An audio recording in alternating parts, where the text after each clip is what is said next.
नमस्कार दोस्तों, स्वागत है आपका अपने चैनल स्टडी 7 to 8 में। जैसे कि हम यूपी जीके की सीरीज़ को चला रहे हैं, आज हम यूपी जीके के आगे जो हिस्ट्री का पार्ट चल रहा था उसमें ही हम आगे कंटिन्यू करेंगे। ठीक है, तो स्टार्ट करेंगे क्लास।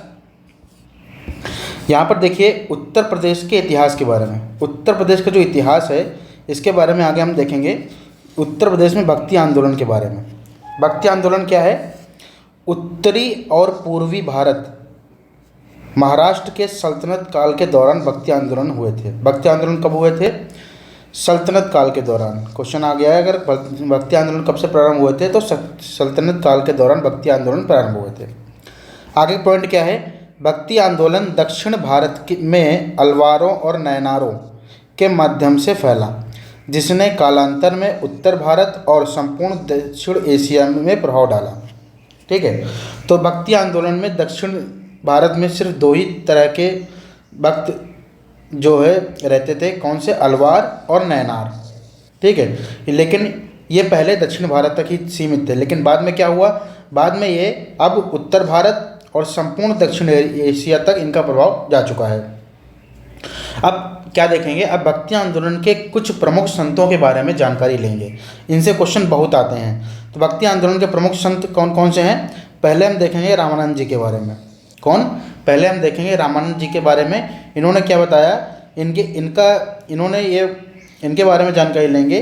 तो पहला पॉइंट क्या है? दक्षिण में उत्तर तक, दक्षिण से उत्तर तक भक्ति आंदोलन को लाने का कार्य रामानंद ने किया। ठीक है, तो क्वेश्चन अगर आ जाए कि किसने भक्ति आंदोलन को दक्षिण से उत्तर लाने का श्रेय किसे जाता है? रामानंद जी को जाता है।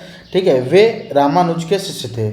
ठीक, किसके शिष्य थे? रामानुज के शिष्य थे, और उनका जन्म प्रयागराज में 14वीं शताब्दी में हुआ था। रामानंद जी का जन्म कब हुआ?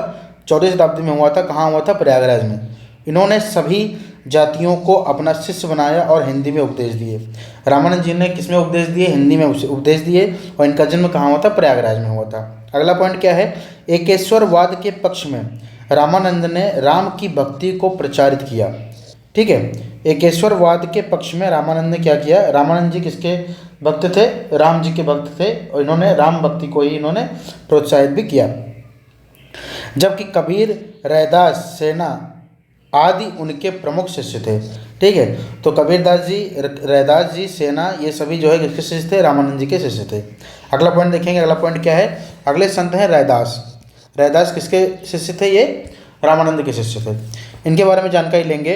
रविदास या रैदास का जन्म काशी में माघ पूर्णिमा के दिन रविवार को संवत 1377 ईस्वी में हुआ था। तो रैदास जी का जन्म कब हुआ था? रैदास जी का जन्म 1377 में हुआ। कहाँ हुआ था? काशी में हुआ था। ठीक है, रैदास ने बाहरी आडंबरों, जातिवाद, कर्मकांड, अवतारवाद आदि का विरोध करते हुए आत्मज्ञान का मार्ग दिखाया। ठीक है, तो क्वेश्चन आ सकता है कि बाहरी आडंबर, जातिवाद का विरोध किसने किया था? रैदास जी ने किया था। इन्होंने रैदासी पंथ की स्थापना करी। रैदास जी ने क्या किया? रैदास जी ने रविदासी और रैदासी पंथ की स्थापना की थी। अगला जो संत हैं इनके बारे में देखेंगे। कौन है? कबीरदास। कबीरदास के बारे में पढ़ेंगे। कबीरदास या कबीर 15वीं सदी के भारतीय रहस्यवादी कवि एवं संत थे। ये किस सदी में थे? ये 15वीं सदी के संत थे। कौन? कबीरदास। कबीरदास ने महान संत और गुरु रामानंद जी से दीक्षा हासिल की थी। किससे उन्होंने दीक्षा हासिल की? रामानंद जी से। कबीर के प्रिय शिष्य कौन थे? धर्मदास थे। कबीर के गुरु कौन थे? रामानंद थे, लेकिन कबीर के शिष्य कौन थे? धर्मदास थे। कबीरदास जी की 3 रचनाएं प्रमुख हैं, जिसमें पहली रचना साखी है, दूसरी रचना शब्द और तीसरी रचना रामायणी है। पद शैली में सिद्धांतों का विवेचन रामायणी कहलाता है। तो इनकी 3 रचनाएं प्रमुख हैं। कौन सी? साखी, शब्द और रामायणी। पद में जो लिखी गई हैं वो कौन सी है? वो रचना है रामायणी। कबीरदास जी की मृत्यु कब हुई? इनकी मृत्यु 1518 ईस्वी में उत्तर प्रदेश के मगहर नामक स्थान पर हुई थी। कहाँ हुई थी? उत्तर प्रदेश के मगहर नामक स्थान पर। ये बहुत इंपॉर्टेंट है, तो याद रखेंगे। कबीरदास जी का जो मृत्यु हुई थी कहाँ हुई थी? 1518 में हुई थी, उत्तर प्रदेश के मगहर नामक जिले में। अगले जो संत है कौन है? सूरदास। सूरदास के बारे में देखेंगे। सूरदास जी का जन्म कहाँ हुआ था? सूरदास जी का जन्म 1478 ईस्वी में आगरा मथुरा मार्ग पर स्थित रुनकता, कौन सा ग्राम? रुनकता ग्राम में हुआ था।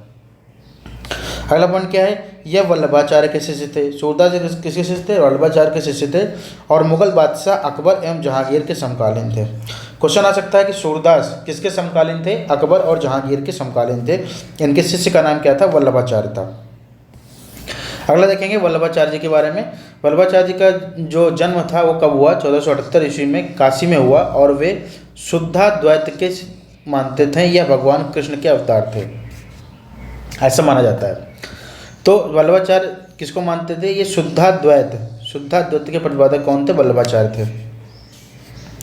इन्होंने शुद्ध अद्वैत का वेदांत दर्शन संप्रदाय की स्थापना की थी। इन्होंने शुद्ध अद्वैत का वेदांत दर्शन, किस दर्शन की? वेदांत दर्शन के संप्रदाय की स्थापना भी किसने की? वल्लभाचार्य ने करी। अब बात करते हैं तुलसीदास जी के बारे में। तुलसीदास जी का जन्म कब हुआ था? 1532 ईस्वी में उत्तर प्रदेश के बांदा जिले के राजापुर ग्राम में हुआ। तुलसीदास जो है सगुण भक्ति शाखा के प्रमुख कवि थे। किसके प्रमुख कवि थे? सगुण भक्ति शाखा के प्रमुख कवि थे। वे मुगल बादशाह अकबर और मेवाड़ राजा राणा प्रताप के समकालीन थे। किसके? तुलसीदास जी अकबर और राणा प्रताप के समकालीन थे। अगला देखेंगे। अगला क्या है? अगला हेडिंग है उत्तर प्रदेश और मुगल काल। अब उत्तर प्रदेश में मुगल काल का क्या महत्व है वो भी देखेंगे। मध्यकाल में उत्तर प्रदेश मुस्लिम शासकों के अधीन हो गया, जिससे हिंदू और इस्लाम धर्मों के संपर्क से नई मिलीजुली संस्कृति का जन्म हुआ। मुगल काल के शासकों का विवरण निम्न है। ठीक है, कौन कौन से शासक? पहले देखेंगे बाबर के बारे में। तो बाबर का जो शासनकाल कब से कब तक रहा? 1526 से 1530 तक रहा। इसमें पहला पॉइंट क्या है? 1526 में बाबर ने दिल्ली के सुल्तान इब्राहिम लोदी को हराकर मुगल वंश की नींव रखी। क्वेश्चन आ सकता है कि बाबर ने इब्राहिम लोदी को कब हराया? 1526 में हराया, और जब हराया तब इन्होंने मुगल वंश की नींव रखी। अगला पॉइंट क्या है? 16 मार्च 1527 में बाबर व राणा सांगा की सेनाओं के बीच खानवा का युद्ध हुआ। ये क्वेश्चन बहुत इंपॉर्टेंट है कि खानवा का युद्ध कब हुआ? 1527 में हुआ। किसके बीच में? बाबर और राणा सांगा के बीच में, जिसमें राणा सांगा की पराजय हो गई। जिसमें कि राणा सांगा की क्या हुई? पराजय हुई। अगला पॉइंट क्या है? बाबर बागों का बड़ा शौकीन था। उसने आगरा में बाग लगवाया जिसे नूर ए अफगान कहा गया। क्वेश्चन आ सकता है कि बाबर ने जो बाग आगरा में लगवाई थी उसका नाम क्या है? नूर ए अफगान।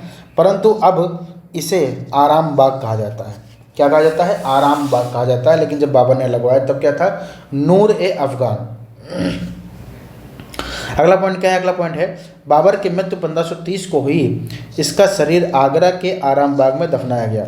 बाद में इसकी इच्छानुसार काबुल में दफनाया गया।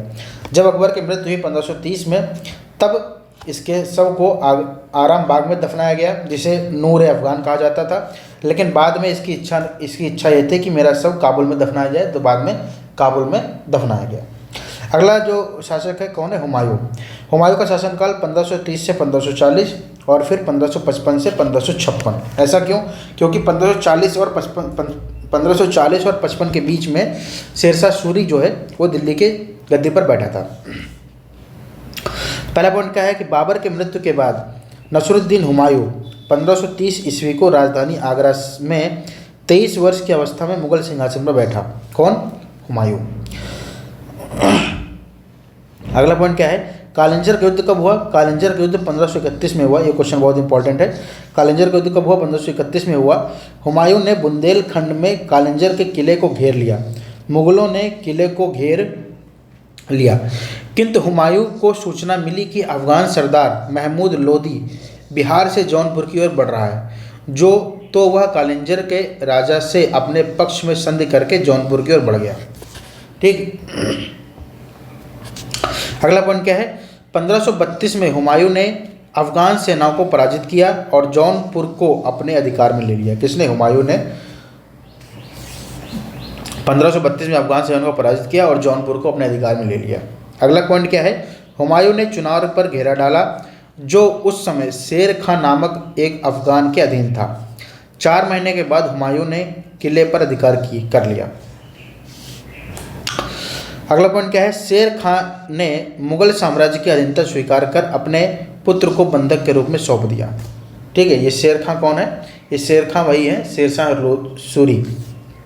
अगला पॉइंट क्या है, 1540 में पुनः अफगानों और हुमायूं के बीच एक भयंकर युद्ध हुआ जिसे बिलग्राम का युद्ध कहते हैं।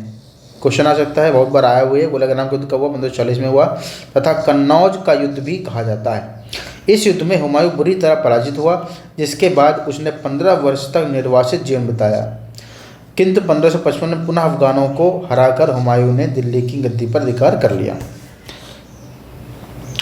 मतलब जो हुमायूं, ये बिलग्राम का जब युद्ध हुआ 1540 में, तब हुमायूं पूरी तरह हार गया और गद्दी छोड़ के भाग गया। तब गद्दी पर कौन बैठा? शेरशाह सूरी बैठा। अब लेकिन 1555 में पुनः अफगानों को हराकर दिल्ली की गद्दी पर कौन बैठा? हुमायूं बैठ गया। अगला है सरहिंद का युद्ध हुआ था 1555 में, इसके बारे में देख लेते हैं, ये इंपॉर्टेंट है।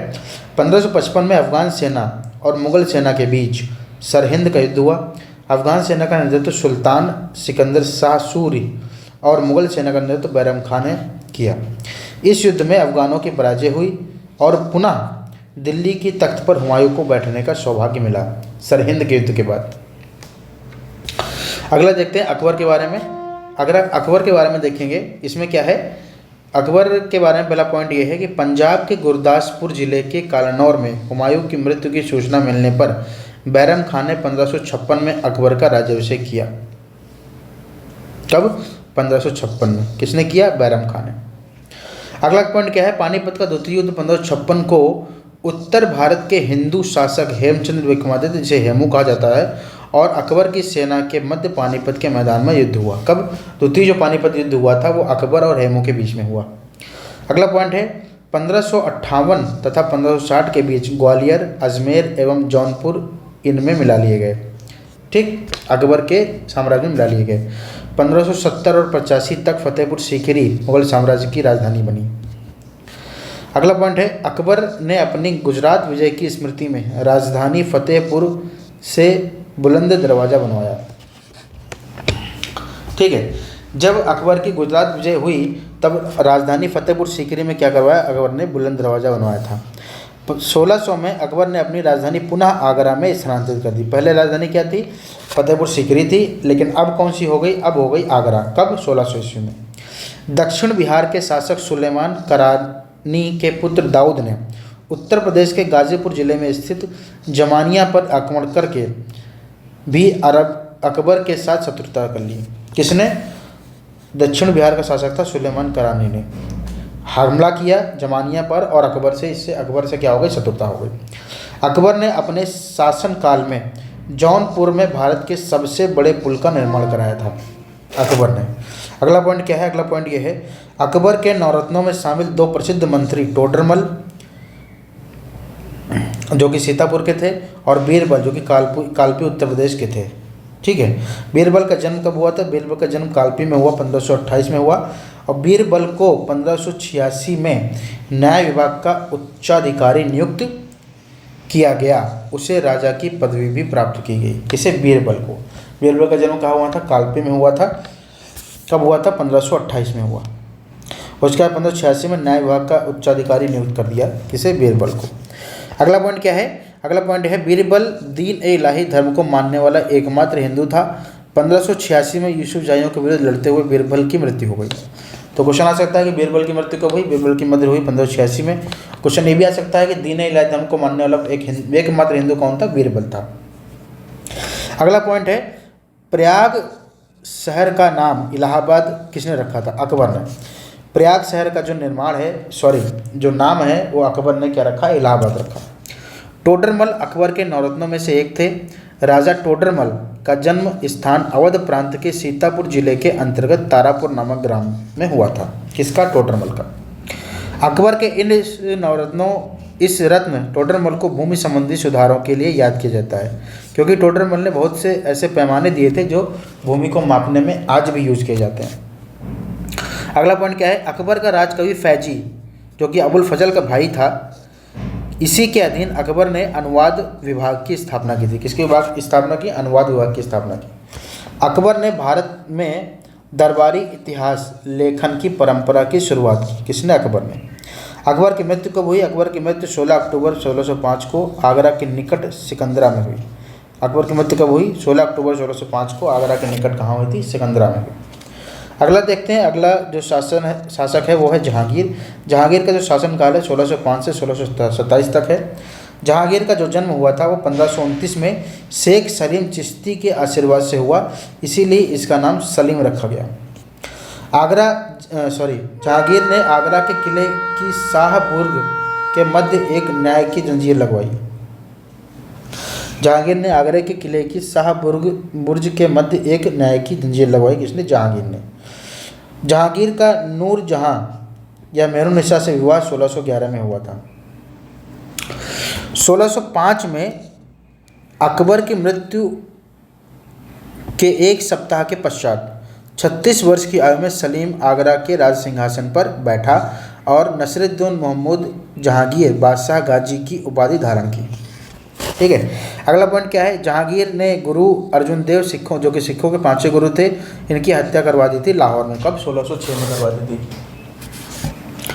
अगला पॉइंट है, जहांगीर के आदेश पर खुर्रम के साथ दक्षिण अभियान के समय खुसरो की हत्या कर दी तथा शव इलाहाबाद में लाकर दफना दिया। ठीक है, जहांगीर के आदेश पर खुर्रम के साथ दक्षिण अभियान के समय खुसरो की हत्या हो गई थी और शव कहाँ दफनाया? इलाहाबाद में दफनाया। जहांगीर ने नूरजहां के पिता मिर्जा गयास बेग को इत्मोद्दौला की उपाधि दी। नूरजहां के पिता का नाम क्या था? मिर्जा गयास बेग। इसे इत्मोद्दौला की उपाधि दी किसने? जहांगीर ने दी थी। जहांगीर के शासनकाल में मुगल चित्रकला अपने चरमोत्कर्ष पे थी, इसी कारण इसके शासनकाल को चित्रकला का स्वर्णकाल कहा जाता है। इसने आगरा में एक चित्रशाला की स्थापना भी की थी। किसने? जहांगीर ने। कुछ अभियान है जो जहांगीर के समय हुआ था, बहुत इंपॉर्टेंट है। जैसे कि पहला अभियान है मेवाड़ अभियान। कब? 1605 से 1615। दूसरा है कांगड़ा अभियान 1620 में। तीसरा है कंधार की पराजय हुई थी 1622 में। कुछ विदेशी यात्री ऐसे हैं जो जहांगीर के शासनकाल में आए थे, जैसे कि कौन है? Captain Hawkins. कब आया था? 1608 में आया। सर टॉमस रो 1615 में आया और एडवर्ड टेरी आया था 1616 में। ठीक है, आई होप आपको ये क्लास पसंद आई होगी। कल बात करते हैं उत्तर प्रदेश की भौगोलिक संरचना के बारे में, जो कि हम डिटेल एनालिसिस करेंगे विद मैप के साथ और अच्छी तरीके से। ये हमारा आज से इतिहास जो इम्पोर्टेंट था वो अभी तक ख़त्म हुआ। आगे देखेंगे, आगे जो कुछ इम्पोर्टेंट लगेगा तो हम ज़रूर लेके आएंगे। ठीक है, जो भी आपको इसमें वीडियो में नहीं समझ में आया वो कमेंट करके पूछ सकते हैं और इसको और बेहतर बनाने के लिए आप अपना सुझाव भी दे सकते हैं। Thank you for watching.